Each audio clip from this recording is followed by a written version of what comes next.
No, you said it comes from a whole bunch of different places. Are any of those places local? Dietz and Watson is a local meat packing area in Philadelphia. So we get a large amount of Dietz and Watson products. Boar's Head is from New York, and we get a large amount of theirs.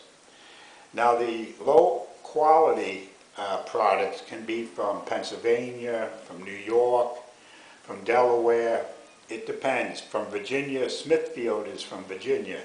They make hams and turkeys and stuff, which is not the high quality like a Boar's Head.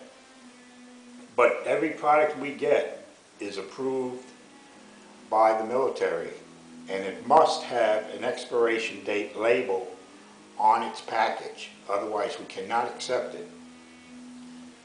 So, not only that, a new thing that has come within the last year, and which we have delved into, because of the great amount of German, Asian, and Italian, we have went to those type of products.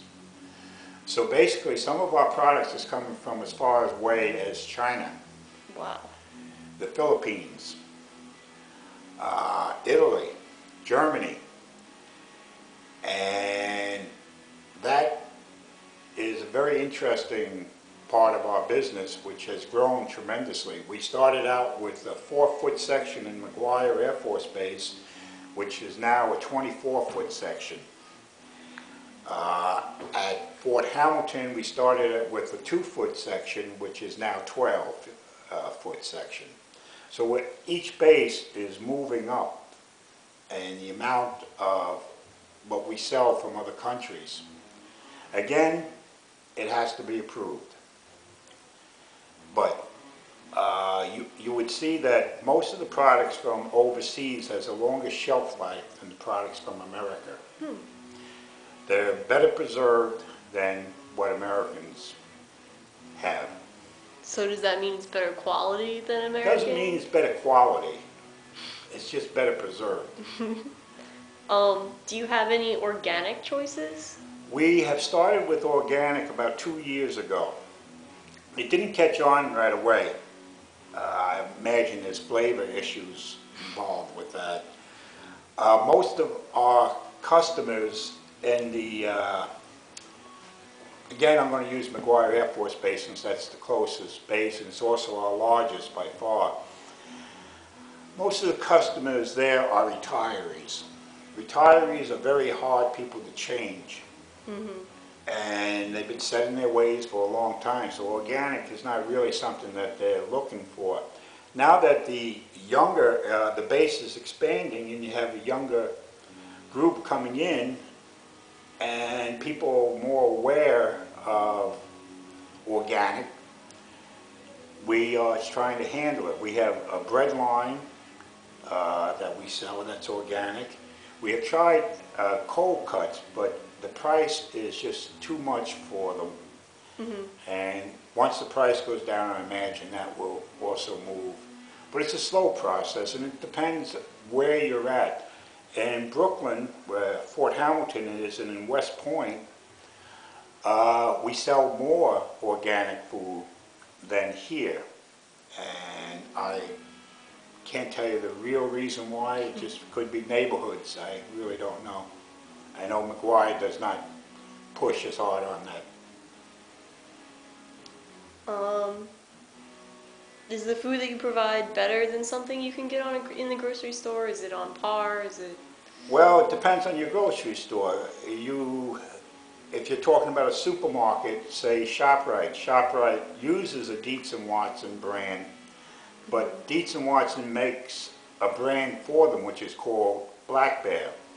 Black Bear is made by Dietz and Watson. So basically that's on par with the same product that we have. Most of your markets down in Jersey do not sell Boar's Head products. Boar's Head considers themselves the top of the line. So maybe Boar's Head product, I would say, is a better quality than anything I've seen down here. But if you go to New York, Boar's Head is all over the place. So you really can't say that the quality is any better, but the pricing is better. And that's where we get them. We are supposed to be 23% below the outside market on a great number of products. Not every product, but a great number of products. So what we do is with Boyce Head, Dietz and Watson, we're a good $2 to $3 a pound cheaper than the outside markets. So it pays for the people to come in and buy our product. And we do that with bakery, also with bread. Most of your Italian breads on the outside are anywhere between $1.69 and $1.99, which we're selling for 99 cents. And it's the same product. So, yeah, the quality is the same, but our prices are better. What about you? Where do you get the meats and cheeses and breads that you eat? Do you bring it home from your locations? I can go to us and bring home product, but as a policy that we have as a company, that we don't allow our employees to bring home product. It lends to, unfortunately, to stealing. Really? People say they need a pound of ham to bring home. They'll cut a pound and a half, maybe 2 pounds, and put a price of 1 pound. I can't be everywhere to check everything. So the policy is that if they have the privilege of buying in a base, now you need a privilege, you have to have a card, a military ID card to buy. A lot of our people don't. Once you off duty from us, you can go, since you're a regular customer, you can buy from us, but you cannot do it, cut the product yourself. You have to have somebody else do it. Now say that person, which we call sweethearting, cuts more and gives them more.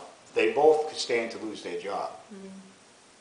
So basically what I do, since I don't want them to think that I have privileges better than them, I buy from the supermarkets. I try to keep, they see the person in charge obeying rules, they have more of a tendency to obey the rules. Do you have nutrition facts? Any readily available anywhere?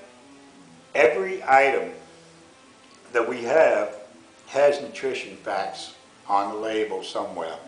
But you have also companies like Boyce Head, Dietz and Watson that have booklets that we place on top of the counters in all our stores that will give nutrition facts on each item that they carry.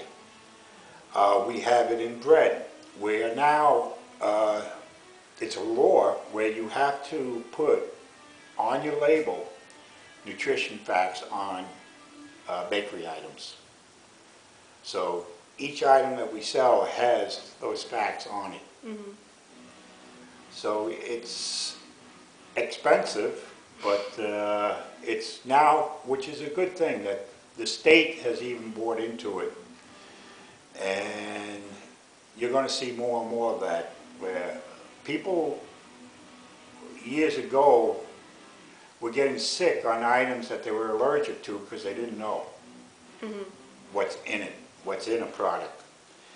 But now everything must be marked. Otherwise, you could lose your contract, especially us, we could lose our contract with the government. So that's something I have to be on top of all the time. What's the most rewarding part about your job? It's probably dealing with the military families. What I try to do is when they have special ceremonies, I try to give them their product at either a very low cost, or if it's really for, say, a wounded soldier coming home, Mhm. or family that have lost a loved one, we will donate what we can to them. Really? So something like that is always very rewarding, and they're very grateful, very grateful. I can And imagine. it's just makes you feel good that you can do something like that. There's other things like helping some of the retirees with the way they live. I mean, it's very hard on these retirees. They don't have much money. They're living from day to day. People don't seem to care much about them. So just interacting with them and taking care of them, making sure they get the product that they need and they want, and just being able to talk to them. It means a lot to them that they went through what they went through, and there are people that appreciate it. Because too often we don't appreciate what they have gone through. Now, in the same vein, is there anything that you would change about the company? About our company, Or any of the locations, just anything about the job? it's very difficult as a contractor. Because we're a contractor, we're not considered part of the military family, per se. We're on the outside looking in. And it's extremely difficult to do business at times because we're held to different standards than they are. And if something goes wrong, they're more than likely to blame us because it's a lot easier. And I would just like it that when I walk into a